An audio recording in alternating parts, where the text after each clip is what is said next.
PPP విధానంలో medical కాలేజీల నిర్మాణంపై ఏపీ సీఎం చంద్రబాబు స్పష్టతనిచ్చారు. మెడికల్ కాలేజీలు ప్రైవేట్ పరం చేసేశారని కొందరు మాట్లాడుతున్నారు. పీపీపీ పద్ధతిలో మెడికల్ కాలేజీలు నిర్మాణం చేపడుతున్నా అవి ప్రభుత్వ కళాశాలల పేరుతోనే నడుస్తాయని సీఎం అన్నారు. గత ప్రభుత్వం 500 కోట్లతో కట్టిన రిషికొండ ప్యాలెస్ ఓ వైట్ ఎలిఫెంట్గా మారిందన్నారు. మరోవైపు రోడ్లను పీపీపీ ద్వారానే నిర్మిస్తున్నారని, అది ప్రైవేట్ వ్యక్తులది అయిపోతుందా అని సీఎం చంద్రబాబు ప్రశ్నించారు. సీఎం చంద్రబాబు అధ్యక్షతన 5వ కలెక్టర్ల సమావేశం నిర్వహించారు. వివిధ శాఖల పనితీరుపై సీఎం సమీక్ష నిర్వహించారు. ఆయా శాఖలకు చెందిన ప్రగతిపై ఉన్నతాధికారులు ప్రజెంటేషన్లు ఇచ్చారు. వ్యవసాయం, ఇండస్ట్రీ, సర్వీస్ సెక్టార్లలో సాధించిన త్రైమాసిక ఫలితాలపై పరీక్షలు రాసిన విద్యార్థుల ఎదురుచూస్తానని సీఎం చంద్రబాబు అన్నారు. దీనికి అనుగుణంగానే అధికారులు పనిచేసి లక్ష్యాలు చేరుకోవాలని సూచించారు. గడిచిన 2 త్రైమాసికాల్లో మెరుగైన ఫలితాలు సాధించగలిగామన్నారు. ఈసారి వృద్ధి లక్ష్యాన్ని 17.11% పెట్టుకున్నామని, మొత్తం 17 వర్టికల్స్లో ఫలితాలు సాధిస్తేనే జీఎస్డీపీ పెరుగుతుందని చెప్పారు. మహిళల వన్డే ప్రపంచకప్లో అద్భుత ప్రదర్శన కనబర్చిన ఏపీకి చెందిన క్రికెటర్ శ్రీచరణ్కి మంత్రి నారా లోకేష్ నగదు ప్రోత్సాహం కింద 2,50,00,000 చెక్కు అందజేశారు. మంత్రి లోకేష్ స్వయంగా ఉండవల్లి నివాసంలో ఆమెకు చెక్కు అందజేశారు. నగదు ప్రోత్సాహకంతో పాటు విశాఖలో 500 గజాల విస్తీర్ణం గల ఇంటి స్థలాన్ని ప్రభుత్వం కేటాయించింది. అలాగే డిగ్రీ పూర్తయిన తర్వాత శ్రీచరణ్కి రాష్ట్ర ప్రభుత్వంలో గ్రూప్ 1 హోదాలో ఉద్యోగం కల్పించనున్నారు. బాపట్ల జిల్లా తూర్పు సత్రాన్ని అభివృద్ధి చేస్తామని ఎమ్మెల్యే వేగేసిన నరేంద్ర వర్మరాజు తెలిపారు. పేరం గరుడాచలం నాయుడు తూర్పు సత్రాన్ని ట్రస్ట్ చైర్మన్ జిట్టా తులసికుమార్తో కలిసి బాపట్ల ఎమ్మెల్యే వేగేసిన నరేంద్ర వర్మరాజు సందర్శించారు. తూర్పు సత్రం స్థలం అన్యాక్రాంతం కాకుండా నూతన కమిటీతో కలిసి ప్రణాళికలు రూపొందించాలని దేవాదాయ శాఖ ఈవోకు ఎమ్మెల్యే ఆదేశాలు జారీ చేశారు. 13 ఎకరాల్లో పేరం గరుడాచలం నాయుడు ధర్మసత్రం ఏర్పాటు చేసి బాటసారులు ఉండేలా భవనాన్ని నిర్మించి మంచినీటి చెరువు ఏర్పాటు చేశారని ఎమ్మెల్యే తెలిపారు. ప్రజలందరి భాగస్వామ్యంతో తూర్పు సత్రాన్ని అభివృద్ధి చేస్తామని తెలిపారు. తిరుపతి స్విమ్స్లో జరుగుతున్న పనులను వేగవంతం చేయాలని టీటీడీ పాలక మండలిలో నిర్ణయం తీసుకున్నట్లు టీటీడీ చైర్మన్ బీఆర్ నాయుడు తెలిపారు. 10,65,00,000 వ్యయంతో కేంద్రీయ ఔషధ గిడ్డంగి కేంద్రాన్ని నిర్మించామన్నారు. మెడికల్ స్టోర్, సర్జికల్ స్టోర్, ఔషధ గిడ్డంగి కేంద్రాల్లో ఉంటాయని చెప్పారు. స్విమ్స్లో జరుగుతున్న అభివృద్ధి పనులకు ఎప్పటికప్పుడు పర్యవేక్షిస్తున్నట్లు తెలిపారు. గత ప్రభుత్వంలో అవినీతికి పాల్పడిన కాంట్రాక్టర్లపై కేసులు నమోదు చేశామని బీఆర్ నాయుడు తెలిపారు. వైసీపీ అధ్యక్షుడు జగన్మోహన్ రెడ్డి రాజకీయ కోట పులివెందుల బీటలు బారుతోంది. వైసీపీ నుంచి ఆ పార్టీ నేతలు, వైఎస్ కుటుంబ అభిమానులు టీడీపీలో చేరుతున్నారు. ఈ రోజు వేంపల్లి జగన్ అనుచరుడు చంద్రశేఖర్ రెడ్డి అలియాస్ దిల్మాంగే వందలాది మంది వైసీపీ కార్యకర్తలతో కలిసి టీడీపీలో చేరారు. రాజమండ్రిలో రెయిన్బో చిల్డ్రన్ హాస్పిటల్ను నారా బ్రాహ్మణి, తేజస్విని ప్రారంభించారు. ఈ కార్యక్రమంలో hospital chairman doctor Ramesh కంచెల్ల, director Dinesh Kumar పాల్గొన్నారు. 8 ఏళ్ల క్రితమే రెయిన్బోలో తన జర్నీ ప్రారంభమైందని తేజస్విని తెలిపారు. రాజమండ్రిలో రెయిన్బో ఆసుపత్రిని ప్రారంభించడం సంతోషంగా ఉందని నారా బ్రాహ్మణి అన్నారు. తనకు మొదటి ప్రాధాన్యత హెరిటేజ్, రెండో ప్రాధాన్యత దేవాంశ్ అని తెలిపారు. జనసేన పార్టీ కార్యకర్తలకు అండగా ఉంటుందని కోడుమూరు జనసేన నియోజకవర్గ నాయకులు సంధ్యా విక్రమ్ తెలిపారు. కోడుమూరు జనసేన పార్టీ సీనియర్ నాయకులు రాము తల్లి అనారోగ్యంతో బాధపడుతున్నారు. ఈ విషయం తెలుసుకున్న సంధ్యా విక్రమ్ అనసూయాబాయిని పరామర్శించారు. విషయం అధిష్టానం దృష్టికి తీసుకెళ్లి మెరుగైన వైద్యం అందిస్తున్నారని, ధైర్యంగా ఉండాలని కుటుంబ సభ్యులకు భరోసా ఇచ్చారు. రైతులు సేంద్రియ ఎరువులతోనే పంటలు పండించాలని డోన్ ఎమ్మెల్యే కోట్ల సూర్యప్రకాష్ రెడ్డి రైతుల్ని కోరారు. కర్నూలు జిల్లా కోడుమూరు మండలం లద్దగిరి గ్రామంలోని ఎమ్మెల్యేకు చెందిన మామిడి తోటలో రైతులకు మామిడి, ఉద్యాన పంటల సాగుపై వ్యవసాయ శాస్త్రవేత్తలతో అవగాహన కల్పించారు. హంద్రినివా కాలువ నీటితో రైతులు హార్టికల్చర్ పంటలు సాగు చేయాలన్నారు. ప్రభుత్వం కూడా సబ్సిడీ ఇచ్చి ప్రోత్సాహం ఇస్తుందని రైతులు సద్వినియోగం చేసుకోవాలని ఎమ్మెల్యే కోరారు. విశాఖ కైలాసగిరిలో నిర్మించిన ఇండియా లాంగెస్ట్ గ్లాస్ బ్రిడ్జిని US consulate general Laura Williams సందర్శించారు. ఈ సందర్భంగా అక్కడి నిర్వాహకులు ఆమెకు స్వాగతం పలికారు. గ్లాస్ బ్రిడ్జ్ మీద నడుస్తూ ఆమె థ్రిల్ ఎక్స్పీరియన్స్ చేశారు. ఈ గ్లాస్ బ్రిడ్జ్ పర్యాటకులకు మంచి అనుభూతిని కల్పిస్తుందని లారా తెలిపారు. శీతాకాల విడిది కోసం రాష్ట్రపతి ద్రౌపది ముర్ము హైదరాబాద్ చేరుకున్నారు. హకీంపేటలోని ఎయిర్ ఫోర్స్ శిక్షణ కేంద్రానికి ప్రత్యేక విమానాల ద్వారా చేరుకున్న ఆమెకు Telangana governor Jishnu Dev Varma, deputy CM Bhatti Vikramarka, మంత్రులు శ్రీధర్బాబు, సీతక్క స్వాగతం పలికారు. 18న నిలయంలో విశ్రాంతి తీసుకుంటారు. 19న రామోజీ ఫిలిం సిటీలో నిర్వహించే ప్రత్యేక కార్యక్రమాలకు హాజరవుతారు. 20న గచ్చిబౌలిలో బ్రహ్మకుమారి శాంతి సరోవర్ సంస్థ నిర్వహిస్తున్న కార్యక్రమాల్లో పాల్గొంటారు. 21న నిలయంలో నిర్వహించే పౌరుల భేటీ ఎట్ హోంలో పాల్గొంటారు. ఉమ్మడి ఖమ్మం జిల్లా వ్యవసాయ రంగంలో గేమ్ చేంజర్గా బుగ్గపాడు మెగా ఫుడ్ పార్క్ మారనుందని మంత్రి తుమ్మల నాగేశ్వరరావు ఆశాభావం వ్యక్తం చేశారు. సంక్రాంతి నాటికి ఫుడ్ పార్క్ను ప్రారంభించాలని అధికారుల్ని ఆదేశించారు. సచివాలయంలో మంత్రి శ్రీధర్బాబుతో కలిసి ఫుడ్ పార్క్ పురోగతిపై మంత్రి తుమ్మల సమీక్షించారు. ఆక్వా రంగంలో 615 కోట్ల పెట్టుబడులతో ఈ సంస్థ 3,200 మందికి ఉపాధి అవకాశాలు కల్పించనుంది. ఎమ్మెల్యేల అనర్హత వ్యవహారంలో దాఖలైన పిటిషన్లపై తెలంగాణ స్పీకర్ ప్రసాద్ కుమార్ తీర్పు వెలువరించారు. తెల్లం వెంకట్రావు, బండ్ల కృష్ణమోహన్ రెడ్డి, గూడెం మహిపాల్ రెడ్డి, ప్రకాష్ గౌడ్, అరికపూడి గాంధీపై దాఖలైన అనర్హత పిటిషన్లను కొట్టేస్తూ కీలక నిర్ణయం తీసుకున్నారు. 5 ఎమ్మెల్యేలు పార్టీ మారినట్లు ఆధారాలు చూపలేకపోయారని తీర్పులో పేర్కొన్నారు. అనర్హత వేటుకు తగిన ఆధారాలు లేవని, సాంకేతికంగా ఆ 5 ఎమ్మెల్యేలు బీఆర్ఎస్లోనే ఉన్నట్లు స్పష్టం చేశారు. స్పీకర్ గడ్డం ప్రసాద్ కుమార్ నిర్ణయంపై హైకోర్టుకు వెళతామని బీఆర్ఎస్ ఎమ్మెల్యేలు కేపీ వివేకానంద, కె సంజయ్ తెలిపారు. తమ వాదనని పట్టించుకోకుండా ఏకపక్షంగా తీర్పు ఇచ్చారని అన్నారు. తీర్పు కాపీని అధ్యయనం చేసి హైకోర్టుకు వెళతామన్నారు. స్పీకర్ సింగిల్ లైన్ స్టేట్మెంట్తో పిటిషన్లను తోసిపుచ్చడం సరికాదన్నారు. సమగ్ర విచారణ చేసి నిర్ణయం తీసుకోవాల్సి ఉంటుందని, స్పీకర్ తీర్పు రాజ్యాంగానికి విరుద్ధంగా వచ్చిన తీర్పుగా భావిస్తున్నట్లు తెలిపారు. పంచాయతీ ఎన్నికల్లో కాంగ్రెస్కు దిమ్మ తిరిగే ఫలితాలు వచ్చాయని మాజీ మంత్రి హరీష్ రావు వ్యాఖ్యానించారు. ప్రజా తీర్పుతో రేవంత్ రెడ్డి మైండ్ బ్లాంక్ అయిందన్నారు.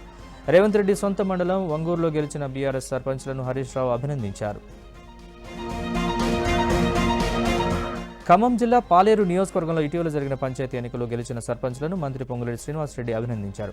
గెలిచిన సర్పంచ్లు మంచి పాలన అందించాలని మంత్రి సూచించారు. గ్రామాల్లో మౌలిక వసతులు కల్పించి గ్రామాల అభివృద్ధికి నూతన సర్పంచ్లు పాటుపడాలని కోరారు. గ్రామ పంచాయతీల కోసం, అభివృద్ధి కోసం ప్రభుత్వం నిధులు విడుదల చేస్తోందని మంత్రి తెలిపారు. కొమురం భీం ఆసిఫాబాద్ జిల్లా కేంద్రం రాజంపేట పంచాయతీలో పోలీసుల తీరుపై ఎమ్మెల్యే కోవాలక్ష్మి తీవ్ర ఆగ్రహం వ్యక్తం చేశారు. ఎమ్మెల్యే ఇంటికి సమీపంలో పోలింగ్ కేంద్రం ఉండడంతో అక్కడ ఉన్న బీఆర్ఎస్ కార్యకర్తలను పోలీసులు చెదరగొట్టారు. దీంతో అక్కడికి చేరుకున్న ఎమ్మెల్యే కోవాలక్ష్మి సీఐపై మండిపడ్డారు. అధికార కాంగ్రెస్ పార్టీకి కొమ్ము కాస్తున్నారని ఎమ్మెల్యే ఆరోపించారు. దీంతో సీఐకి ఎమ్మెల్యేకు మధ్య తీవ్ర వాగ్వాదం జరిగింది. ఈ నేపథ్యంలో పెద్ద సంఖ్యలో కార్యకర్తలు చేరుకోవడంతో గందరగోళం ఏర్పడింది. తెలంగాణలో అతిపెద్ద ప్రభుత్వ రంగ పరిశ్రమ అయిన సింగరేణి సంస్థ మనుగడ ప్రశ్నార్థకంగా మారిందని ఏఐటీయూసీ అధ్యక్షుడు వాసిరెడ్డి సీతారామయ్య ఆందోళన వ్యక్తం చేశారు. 7 కంపెనీలు సింగరేణిని దక్కించుకునేందుకు వేలంపాట్లో పాల్గొంటున్నాయని అన్నారు. సింగరేణికి లాభాలు తెచ్చిపెట్టే మణుగూరు ఏరియా మైన్కి వేలం పెడితే అదానీ మెగా కృష్ణారెడ్డి మైన్ దక్కించుకుంటే సింగరేణి నష్టాల పాలవుతుందని అన్నారు. వారిపై సింగరేణి కార్మికులు తిరగబడతారని అన్నారు. త్వరలోనే అన్ని రాజకీయ పార్టీలను కలుపుకొని ఉద్యమం చేపడతామని కేంద్ర ప్రభుత్వాన్ని హెచ్చరించారు. విశాఖలో సిఐటియు అఖిల భారత మహాసభల సందర్భంగా శ్రామిక ఉత్సవంలో చిత్రలేఖనం పోటీలను ప్రారంభించారు. ఏయూ ఎగ్జిబిషన్ గ్రౌండ్లో డిసెంబర్ 27 నుంచి జనవరి 2వ తేదీ వరకు జరగనున్నాయి. ఇందులో ప్రధానంగా cartoons, photo, science, literary books ఎగ్జిబిషన్లో ప్రదర్శిస్తామని తెలిపారు. ప్రజల్లో అవగాహన కల్పించాలనే ఉద్దేశంతోనే ఏర్పాటు చేస్తున్నారు. చిత్రలేఖనంలో కూడా ప్రధానంగా శ్రామికులకు సంబంధించినవి ఉంటాయని ఉత్సవ కమిటీ సభ్యురాలు రమాప్రభ తెలిపారు. ఈ నెల 19 నుంచి 21వ తేదీ వరకు క్రీడాయి ప్రాపర్టీ షో నిర్వహిస్తున్నామని క్రీడాయి ప్రతినిధులు తెలిపారు. ఈ సందర్భంగా పోస్టర్ రిలీజ్ చేశారు. ప్రాపర్టీ రంగంలో ఉన్నటువంటి అవకాశాలను అన్నింటినీ ఒకే వేదికపైకి తీసుకొస్తున్నామన్నారు. 11వ ఏడాది ఇక్కడ నిర్వహిస్తున్నామని తెలిపారు. దీన్ని నిర్మాణ రంగంలో ఉన్నవారితో పాటు సాధారణ ప్రజలు కూడా వినియోగించుకోవచ్చని చెప్పారు. ఇందులో అన్ని ప్రాంతాలకు చెందిన ప్రాపర్టీస్ ప్రదర్శిస్తున్నామని తెలిపారు. ప్రభుత్వం కూడా అన్ని విధాలుగా సహకారం అందిస్తుందని క్రీడాయి ప్రతినిధులు తెలిపారు.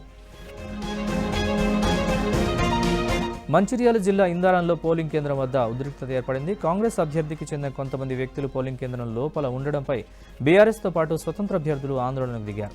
తమను పోలింగ్ కేంద్రంలోకి ఎందుకు వెళ్లనీయడం లేదని పోలీసులతో వాగ్వాదానికి దిగారు. లోపలున్న కాంగ్రెస్ నాయకుల్ని బయటికి పంపించాలని డిమాండ్ చేశారు. పోలీసుల తీరుపై అభ్యంతరం వ్యక్తం చేశారు. ఈ క్రమంలో తోపులాట జరిగింది. పోలీసులు భారీగా మోహరించి పరిస్థితిని అదుపులోకి తెచ్చారు. కొమురంభీం జిల్లా చింతలమానేపల్లి మండలం బాలాజీ అనుకోడలో ఓడిపోయిన సర్పంచ్ అభ్యర్థి ఇంటింటికి తిరుగుతూ డబ్బులు వసూలు చేశాడు. ఓటర్లకు డబ్బులు పంచినా ఫలితం దక్కలేదని కాంగ్రెస్ బలపరిచిన అభ్యర్థి శంకర్ ఆగ్రహం వ్యక్తం చేస్తూ తానిచ్చిన డబ్బులు తిరిగి ఇవ్వాలని కోరాడు. ఈ క్రమంలో అతనితో వృద్ధురాలు వాగ్వాదానికి దిగింది. దీంతో ఇద్దరి మధ్య కాసేపు వాగ్వాదం జరిగింది. ములుగు జిల్లా గొత్తికోయగూడలో ఆదివాసీలు తమ ఓటు హక్కును వినియోగించుకున్నారు. పెనుగోలుకు చెందిన ఆదివాసీలు కొండలు, గుట్టలు దాటుకుంటూ 17 కిలోమీటర్లు నడుచుకుంటూ వచ్చి ఓటు వేశారు. ఖమ్మం జిల్లా చెన్నూరు పోలింగ్ కేంద్రం దగ్గరలోని ఇంటర్నెట్ దుకాణంలో ఓటర్ల కోసం పంచిపెట్టడానికి సిద్ధం చేసిన 1,20,000 నగదును అధికారులు సీజ్ చేశారు. అయితే ఇవి మావి కాదని బీఆర్ఎస్ కాంగ్రెస్ కార్యకర్తలు పరస్పరం ఆరోపణలు చేసుకున్నారు. ఈ క్రమంలోనే ఇరు వర్గాల మధ్య తోపులాట జరిగింది. రంగంలోకి దిగిన పోలీసులు ఇరు వర్గాల వారిని చెదరగొట్టి ఇంటర్నెట్ షాప్ యజమానిని అదుపులోకి తీసుకున్నారు. పశ్చిమ గోదావరి జిల్లా ఎలమంచిలి మండలం గుంపరులోని కడిమి పుంతలో ఉద్రిక్తత ఏర్పడింది. తుంగా నాగేశ్వరరావు అనే వ్యక్తి రియల్ ఎస్టేట్ పేరుతో మోసం చేశాడంటూ యువకులు కొడుగుడ్లతో అతని ఇంటిపై దాడి చేశారు.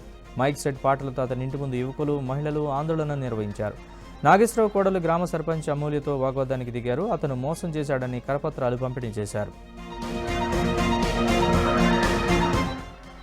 తమ భూముల్ని చెరువు కబ్జా చేసిందంటూ పలువురు బాధితులు హైదరాబాద్ ఇందిరా పార్క్ ధర్నా చౌక్లో ఆందోళన దిగారు. 1985లో తాము కొనుగోలు చేసిన భూముల్లో ఇప్పుడు అమీన్పూర్ పెద్ద చెరువు విస్తరించిందని అమీన్పూర్ ప్లాట్ ఓనర్స్ అసోసియేషన్ సభ్యులు వాపోయారు. 98 ఎకరాల్లో ఉన్న అమీన్పూర్ చెరువులో చుట్టుపక్కల ఉన్న పారిశ్రామిక వ్యర్థాలు కలవడంతో చెరువు ఇప్పుడు 450 ఎకరాల్లో విస్తరించిందన్నారు. తమ భూములు బఫర్ జోన్లోకి వస్తాయని, నిర్మాణాలు చేపట్టకుండా అధికారులు అడ్డుకుంటున్నారని ఆవేదన వ్యక్తం చేశారు. రాజన్న సిరిసిల్ల జిల్లా వేములవాడలో ఓ ప్రైవేట్ స్కూల్ ప్రిన్సిపల్ దాష్టీకం ప్రదర్శించాడు. అయాన్, సాయి అనే 10వ తరగతి విద్యార్థుల చేతులు విరిగేలా కొట్టాడు. ఇద్దరు స్టూడెంట్స్ పలు కారణాలతో అనుమతి తీసుకుని పాఠశాలకు రాలేదు. అయితే నోట్స్ కంప్లీట్ చేయలేదన్న కారణంతో ప్రిన్సిపల్ విద్యార్థులను దారుణంగా కొట్టాడు. దీంతో అయాన్ చేయి విరగ్గా మరో స్టూడెంట్ సాయి చేతి వేలు విరిగింది. ప్రిన్సిపల్ దాష్టీకంపై విద్యార్థుల తల్లిదండ్రులు ఆగ్రహం వ్యక్తం చేస్తున్నారు. విజయవాడ ఇంద్రకీలాద్రి అమ్మవారి ఆలయానికి భారీ విరాళం అందింది. ఓ భక్తుడు ఆలయానికి 10 లక్షల రూపాయలు విలువ చేసే 15 కంప్యూటర్లను విరాళంగా ఇచ్చారని దుర్గగుడి చైర్మన్ బొర్రా గాంధీ తెలిపారు. అలాగే భక్తులకు సౌకర్యంగా ఉండేలా ఘాట్ రోడ్లో టికెట్లు తీసుకునేందుకు ప్రత్యేక గదిని ఏర్పాటు చేస్తున్నామన్నారు. భవానీ దీక్ష విరమణ కార్యక్రమాలు విజయవంతంగా పూర్తయ్యాయని ఈవో సీనా నాయక్ తెలిపారు. అలాగే ఆలయ అభివృద్ధి కోసం పలు కీలక నిర్ణయాలు తీసుకున్నట్లు చెప్పారు. ఏలూరు జిల్లా ప్రముఖ పుణ్యక్షేత్రం ద్వారకా తిరుమల చిన్న వెంకన్న ఆలయం శేషాచలం కొండ పూర్తిగా మంచు దుప్పటి కప్పుకుని కొండపై ఎటు చూసినా మంచు తెరలు కనువిందు చేస్తున్నాయి. భారీగా మంచు కురవడంతో కొండపై ప్రకృతి ఆహ్లాదకరంగా మారింది. కొండపైకి వెళ్లే ఘాట్ రోడ్లన్నీ మంచులో మునిగిపోయాయి. భక్తులు మంచులో తడుస్తూ గోవింద నామస్మరణల మధ్య స్వామిని దర్శించుకుని ప్రత్యేక పూజలు చేస్తున్నారు.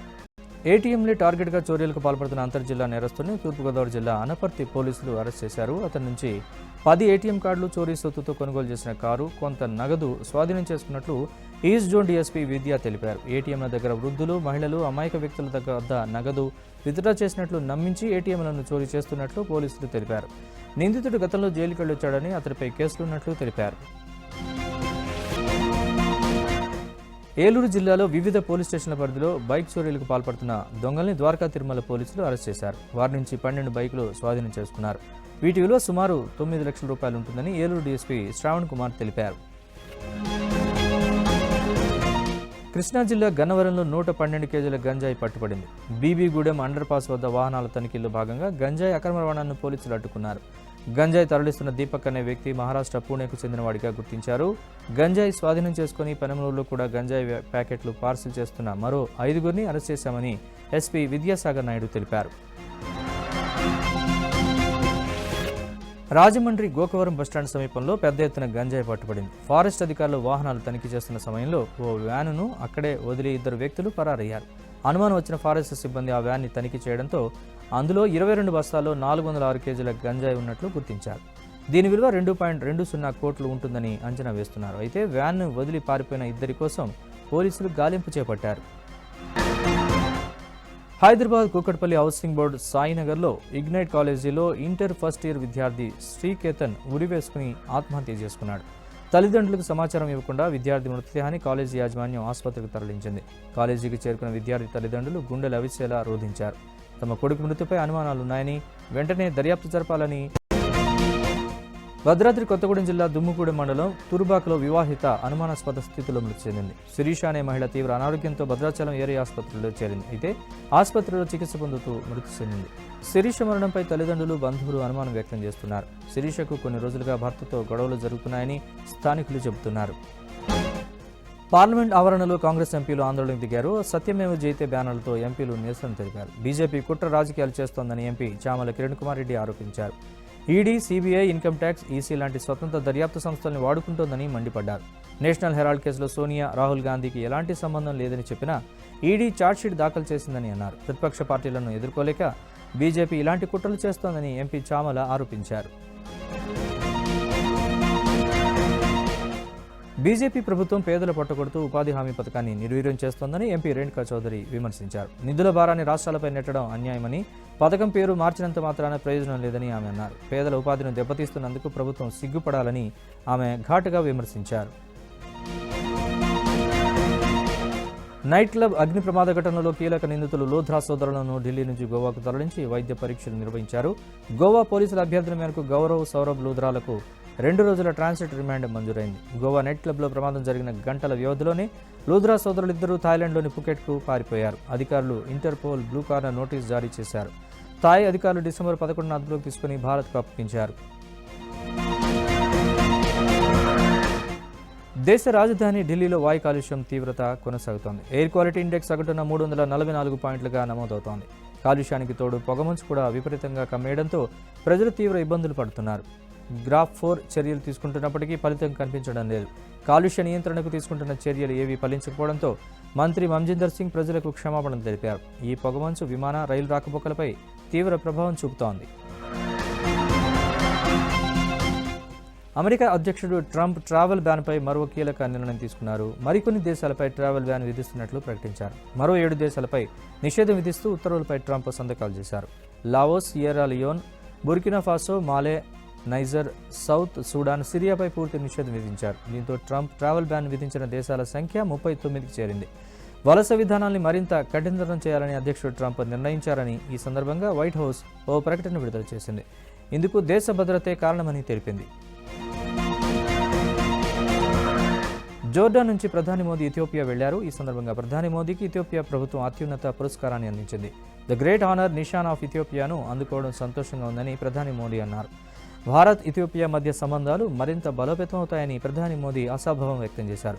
ప్రపంచంలో మొదటిసారి ఓ దేశ ప్రధానికి అత్యున్నత పురస్కారం ఇథియోపియా ఇవ్వడం ఇదే తొలిసారి. ఇథియోపియా పార్లమెంట్లో ప్రధాని మోదీకి సభ్యులు ఘన స్వాగతం పలికారు. మోదీ ప్రసంగం అనంతరం ఇథియోపియా పార్లమెంట్ భవనం చప్పట్లతో మారుమోగిపోయింది. అనంతరం ఇథియోపియా సభ్యులతో ప్రధాని కరచాలనం చేశారు. వారితో ముచ్చటించారు. ఇథియోపియా పర్యటనలో భాగంగా ఆద్వా స్మారక చిహ్నాన్ని ప్రధాని మోదీ సందర్శించారు. ఇటాలియన్ సైనికుల స్మారక స్తూపం వద్ద పుష్పగుచ్చాలు ఉంచి ఘన నివాళులు అర్పించారు. మోదీ ఇథియోపియా పర్యటన సందర్భంగా అరుదైన దృశ్యం ఆవిష్కృతమైంది. ఇథియోపియన్ సింగర్లు వందేమాతర గీతాన్ని ఆలపించారు. ప్రధాని మోదీ చప్పట్లతో వారిని ఉత్సాహపరిచారు. సింహాల గడ్డపై అడుగుపెట్టడం గర్వంగా ఉందని ప్రధాని మోదీ అన్నారు. ఇథియోపియా పార్లమెంట్లో ప్రధాని మోదీ ప్రసంగించారు. సింహాలకు నిలయమైన ఇథియోపియాలో అడుగుపెట్టడం తనకు సొంత గడ్డపై ఉన్నట్లు అనిపిస్తోందన్నారు. తన స్వస్థలమైన గుజరాత్ కూడా ఆసియా సింహాలకు నిలయం అన్నారు. ఇథియోపియా పార్లమెంట్లో ప్రసంగించడం తన అదృష్టంగా భావిస్తున్నట్లు తెలిపారు. జైల్లో ఉన్న పాకిస్తాన్ మాజీ ప్రధాని ఇమ్రాన్ ఖాన్తో మాట్లాడి చాలా నెలలైందని అతని తల్లిదండ్రులు ఖాసిం సులేమాన్ ఖాన్లు ఆవేదన వ్యక్తం చేశారు. తమ తండ్రిని జైల్లోనే నిర్బంధ గదిలో ఉంచి మానసికంగా చిత్రహింసలకు గురి చేస్తున్నారని ఆరోపించారు. ఓ వార్తా సంస్థకి ఇచ్చిన ఇంటర్వ్యూలో వారు పలు కీలక వ్యాఖ్యలు చేశారు. ఆయన్ని 2 ఏళ్లకు పైగా నిర్బంధ గదిలో ఉంచారని, మురుగునీరుస్తున్నారని ఖాసిం అన్నారు. హెపటైటిస్తో చనిపోతున్న ఖైదీల మధ్య ఆయన ఉన్నారని అన్నారు. ఆయన్ను మళ్లీ ఎప్పటికీ చూడలేమేమో అని ఆందోళన చెందుతున్నామని కుమారులు కన్నీరు పెట్టారు. భారతీయ చలనచిత్ర పరిశ్రమకు మరో అరుదైన గౌరవం దక్కింది. నీరజ్ ఘైవాన్ దర్శకత్వంలో జాన్వీ కపూర్, ఇషాన్ ఖట్టర్, విశాల్ జత్వా ప్రధాన పాత్రలో నటించిన హోమ్ బౌండ్ ఆస్కార్ రేస్లో నిలిచింది. ఉత్తమ అంతర్జాతీయ ఫీచర్ ఫిల్మ్ కేటగిరీలో ఈ సినిమాను షార్ట్ లిస్ట్ చేసినట్లు అకాడమీ ప్రకటించింది. 98వ అకాడమీ అవార్డుల కోసం మొత్తం 12 విభాగాల్లో ఎంపికైన చిత్రాల జాబితాను అకాడమీ విడుదల చేసింది. అంతర్జాతీయ ఫీచర్ ఫిల్మ్ కేటగిరీలో హోమ్ బౌండ్ చిత్రంతో పాటు అర్జెంటీనా, ఫ్రాన్స్, జపాన్, దక్షిణ కొరియా, స్పెయిన్ వంటి దేశాల చిత్రాలు కూడా పోటీ